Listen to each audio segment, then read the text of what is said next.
கர்த்தருக்கு மகிமை உண்டாகட்டும். விழுப்புரம் புதிய பந்தவ சபை வழங்குறதான தேவ சமாதான நேரம் என்ற நிகழ்ச்சியில் உங்கள் மத்தியில் கர்த்தர் என்னை கொண்டு வந்ததுக்காக நான் கர்த்தருக்கு நன்றி சொல்கிறேன். இந்த நாளின் செய்தியின் தலைப்பு நன்மை செய்கிறவராய். அப்போஸ்தலர் நடவடிக்கை புஸ்தகம் 10ஆம் அதிகாரம் 38ஆம் வசனம் இப்படி சொல்லுகிறது: நசரனாகிய இயேசுவை தேவன் பரிசுத்த ஆவியினாலும் வல்லமையினாலும் அபிஷேகம் பண்ணினார்.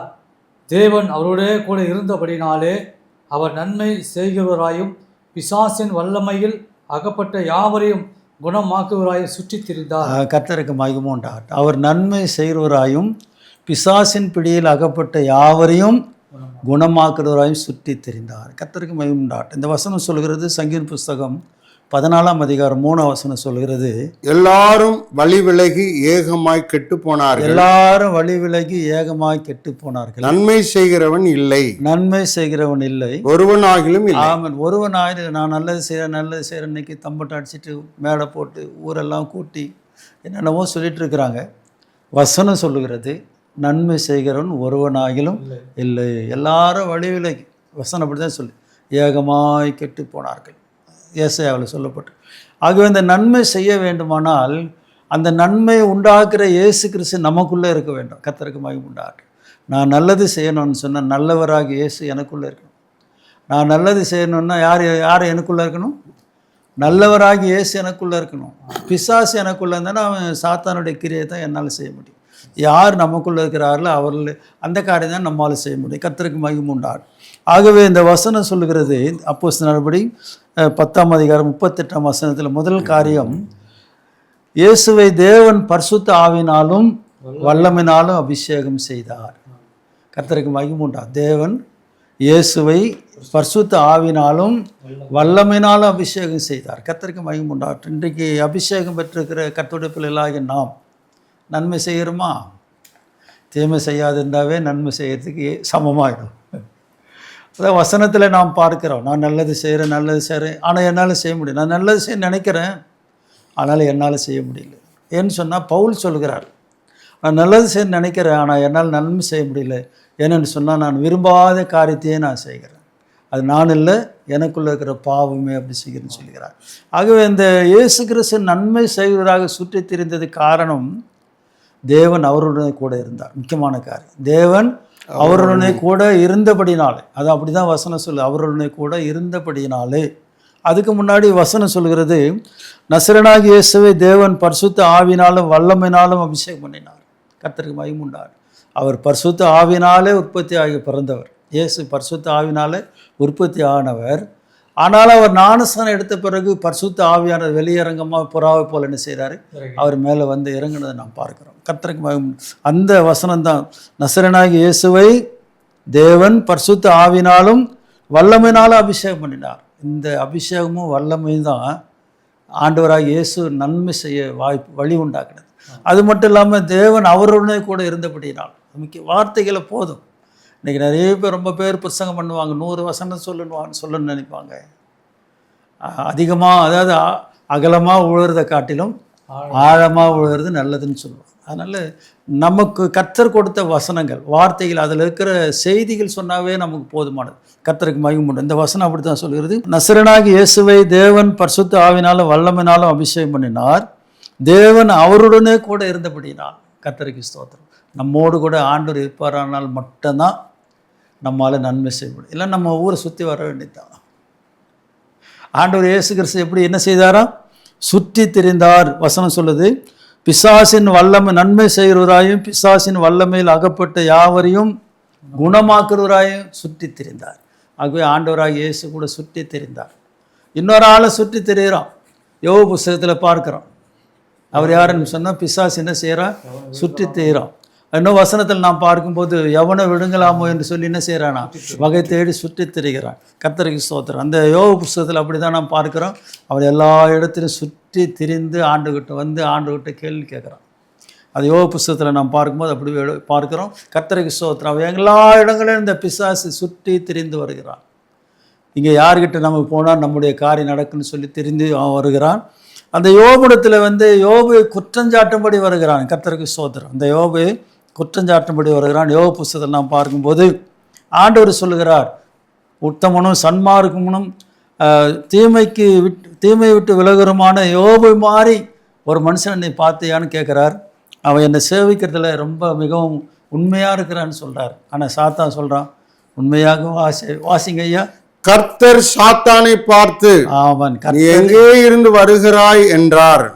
கர்த்தர் சாத்தானை பார்த்து கேள்வி கேட்கிறான், நீ எங்கே இருந்து வருகிறாய் என்றார். சாத்தான் கர்த்தருக்கு பிரதியுத்தரமாக, பூமி எங்கும் உலாவி அதில் சுற்றி திரிந்து வருகிறேன் என்றான். இயேசு சுற்றி திரிந்து நன்மை செய்தார், சாத்தான சுற்றி திரிந்து தீமை செய்கிறான். கர்த்தருக்கு மகிமை உண்டார். அடுத்தபடிங்க ஐயா. கர்த்தர் சாத்தானை நோக்கி, என் தாசனாகி யோபின் மேல் கவனம் வைத்தாயோ. பிசாசுக்கும் தேவனுக்கு நடுவில் நடக்கிற ஒரு சம்பாஷணம். உத்தமனும் சன்மார்க்கனும் ஆகிய தேவனுக்கு பயந்து பொல்லாப்புக்கு விலகிறவனுமாகிய அவனை போல பூமியில் ஒருவனும் இல்லை என்றார். ஆமென். உத்தமனும் சன்மார்க்கனும் தேவனுக்கு பயந்து பொல்லாப்புக்கு விலகிற பூமியில யார் மாதிரி ஒருவனும் இல்லை என்றார். யோபு மாதிரி, யோபு தவிர ஒருவனும் கிடையாது. ஆனா அதுக்கு ஒரு காரணம் சொல்றாரு. அடுத்த வருஷங்க ஐயா. அதற்கு சாத்தான் கர்த்தருக்கு பிரதியுத்தரமாக, சாத்தான் ஆண்டவர்கிட்டே பேசி விளக்கமெல்லாம் சொல்லுவான். யோபு விருதாவா தேவனுக்கு பயந்து நடக்கிறான். பாத்தீங்களா, கேள்வி யோபு விருதாவா தேவனுக்கு பயந்து நடக்கிறான். நீர் அவனையும் அவன் வீட்டையும் அவனுக்கு உண்டான எல்லாவற்றையும் சுற்றி வேலி அடைக்கவில்லையோ. ஆமா, நீ சுத்தி எல்லாத்தையும் வேலி அடிச்சுக்கிறீங்க, அந்த வேலியை எடுத்துருங்க பார்ப்போம். அவன் கைகளின் கிரிகளை ஆசீர்வதித்தீர். அவன் கைகளின் கிரிகளை ஆசீர்வதித்து அவனுடைய சம்பத்து தேசத்திலே பெருகிற்று. அவனுடைய சம்பத்து தேசத்திலே பெருகிற்று. ஆனாலும் உடைய கையை நீட்டி, அவனுக்கு உண்டானவைகள் எல்லாம் தொடுவீரானால் அப்பொழுது அவன் உம்முடைய முகத்துக்கு விரோதமாக உம்மை தூஷிக்கிறானோ பாரும் என்ற ஒரு சவால் விடுறான். ஐயா, ஆண்டவரை பார்த்து யோப காரியத்தை குறித்து யார்கிட்ட சவால் விடுறான்? ஆண்டவர்கிட்டயே சவால் விடுறான். அதனால ஜாகிரதையா இருங்க கர்த்தருடைய பிள்ளைகளை, ஊழியக்காரர்களை, விசுவாசிகளை. நாமும் நன்மை செய்கிறதுக்கு சுற்றி திரிகிறோம், பிசாசு நமக்கு தீமை செய்கிறதுக்கும் சுற்றி திரிகிறான். ஆனால் நாம் நன்மை செய்கிறத காட்டிலும் நம்மால் நன்மை செய்ய முடியாது. தீமை செய்யாதிருந்தாவே நன்மை செய்கிறதுக்கு சமமாயிடும் கர்த்தருக்கு. ஆனால் இயேசு நன்மை செய்கிறவராய் சுற்றி திரிந்தார். காரணம், அவரை பரிசுத்த ஆவினாலும் வல்லமினாலும் தேவன் அபிஷேகம் பண்ணினார். ரெண்டாவது காரியம், தேவன் அவருடனே கூட இருந்தபடியினால. கர்த்தருக்கு ஸ்தோத்திரம். ஆண்டவர் செய்த காரியம், பிசாசின் பிடியில் அகப்பட்ட யாவரையும் விடுதலை பண்ணுவராயும் எல்லா வியாதிசரையும் குணமாக்குறவராய் என்ன செய்தாரா? சுற்றி திரிந்தார். கர்த்தருக்கு மகிமை உண்டாகட்டும். இன்றைக்கு அநேக பாஸ்டர்மாருங்க, விசுவாசிங்க பைபிளை எடுத்துட்டாங்கன்னா அவங்க வீட்டில் இருக்கிறதே இல்லை. பொதுவாக ஊழியக்காரங்க எங்கே தான் இருக்கிறது இல்லை, வீட்டில் இருக்கிறது இல்லை. வசனம் சொல்லுதில்ல, சுற்றி திரிந்தார் இயேசுனாருன்னு. அதனால் நான் என்ன செய்கிறேன்? சுற்றி திரிகிறேன். நீங்கள் சுற்றி திரிந்தால் ஒன்றும் பண்ண முடியாது. சோர்வு தான் ஆகும், பலவீனம் ஏற்படும். நீங்கள் உங்களை எங்கே தள்ளிடலான்னு பிசாசு பார்ப்பான். தேவையில்லாத கர்த்தருடைய நடத்தல் இல்லாத நீ எங்கேயும் போய் ஊழியம் கூட செய்யாதீங்க. கர்த்தருக்கு ஸ்தோத்திரம். ஆண்டவருடைய நடத்தல் இல்லாமல் நீங்கள் படுற பிரயாசம் எல்லாம் வீணாயிடும். கர்த்தருக்கு ஸ்தோத்திரம். ஆண்டவருடைய நடத்தல் இருந்தால், எஸ்ரா தீர்க்கதரிசன புஸ்தகத்தில் 10ஆம் அதிகாரம் இப்படி சொல்லுகிறது 1ஆம் வசனத்தில், நீங்கள் கர்த்தருடைய ஊழியக்காரர்கள் நிறைய போய் ஜனங்களை சந்திக்கிறதை காட்டிலும் கர்த்தருடைய சமூகத்தில் ஜெபிக்கிறது தான் பெரிய ஆசீர்வாதம். அது அந்த வசனத்தை படிங்க ஐயா. எஸ்ரா 10ஆம் அதிகாரம் 1ஆம் வசனம் இப்படி சொல்லுகிறது. எஸ்ரா தீர்க்கதரிசன புஸ்தகம் 10ஆம் அதிகாரம் 1ஆம் வசனம். எஸ்ரா இப்படி விண்ணப்பம் பண்ணி அறிக்கையிட்டு அழுது, எஸ்ரா இப்படி விண்ணப்பம் பண்ணி அறிக்கையிட்டு அழுது தேவனுடைய ஆலயத்துக்கு முன்பதாக தாழ விழுந்து கிடக்கையில், இஸ்ரவேல் புருஷரும் ஸ்திரீகளும் பிள்ளைகளுமான மகாபெரிய சபை அவனிடத்தில் வந்து கூடிற்று. இஸ்ரவேல் புருஷரும் ஸ்திரீகளும் பிள்ளைகளுமான மகாபெரிய சபை அவனிடத்தில் வந்து கூடி ஜனங்கள் மிகவும் அழுதார்கள். இங்கே சுற்றி தெரியறதை காட்டிலும் சுற்றி தெரியுங்க, ஊழியம் செய்யுங்க. ஆண்டு நடத்துல இருந்தால் போங்க, எல்லா இடங்களுக்கும் போங்க, ஆண்டவர் நடத்துகிறபடி போங்க. ஒரு பலன் இருக்கிற வரைக்கும் தான் நீங்கள் ஓட முடியும். ஒரு பலன் குறைஞ்சிட்டா ஒன்றும் செய்ய முடியாது. கர்த்தருக்கு சொந்த பலன் இருக்கிற வரைக்கும் ஓடுங்க. ஆனால் ஆண்டவர் நடத்துதல் படி போவீங்களான்னா தான் அது ஆசீர்வாதமாக இருக்கும். ஆண்டவர் நடத்துதல் இல்லாமல் நீங்கள் சுற்றி வந்தீங்கனாலும் பிரயோஜனம் இல்லை. கர்த்தருக்கு ஸ்தோத்திரம். அதனால் பிசாசின் பிடியில் அகப்பட்ட யாவரையும் விடுதலை பண்ணுகிறாவும் என்ன செய்தாரா?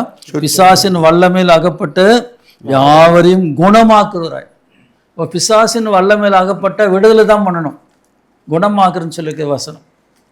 பிசாசின் பிடியில் ஒருத்தர் அகப்பட்டால் என்ன பண்ணணும்? விடுதலை பண்ணணும்.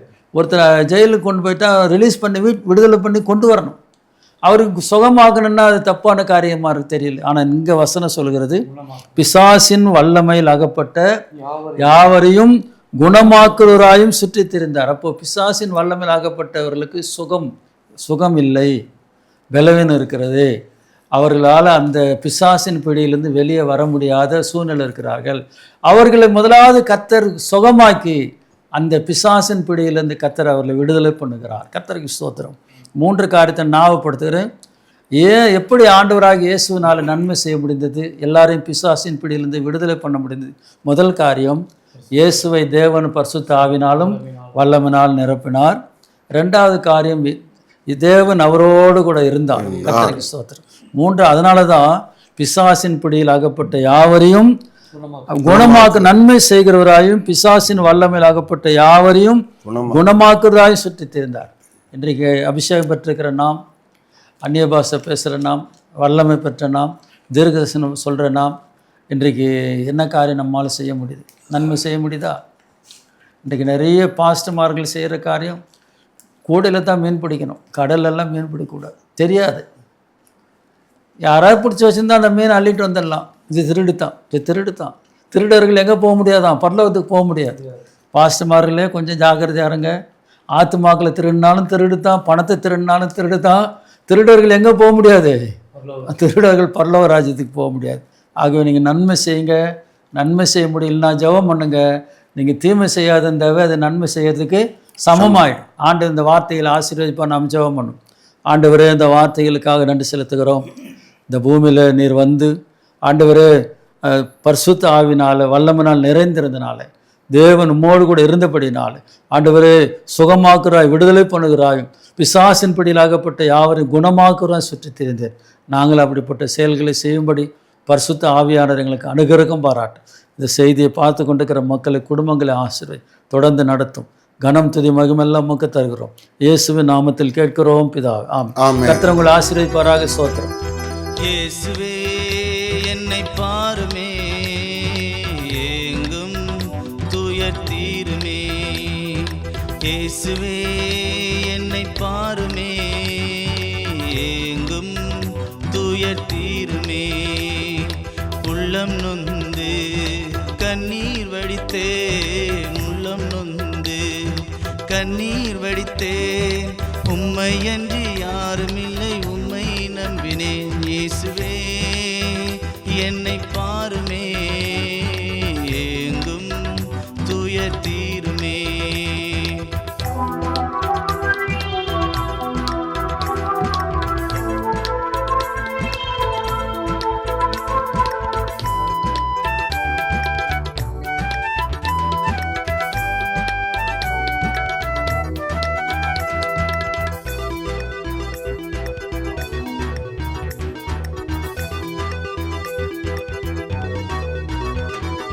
பாவங்களாய் நான் என்னை மூடினேன், சாபங்களாய் நான் என்னை மாற்றினேன்.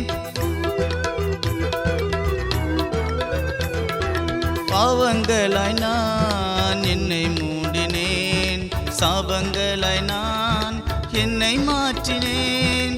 கண்ணீரானதே எந்தன் வாழ்வு, காலமில்லை அது வாழ்வதற்கு. கண்ணீரானதே எந்தன் வாழ்வு, காலமில்லை அது வாழ்வதற்கு. இயேசுவே என்னை பாருமே,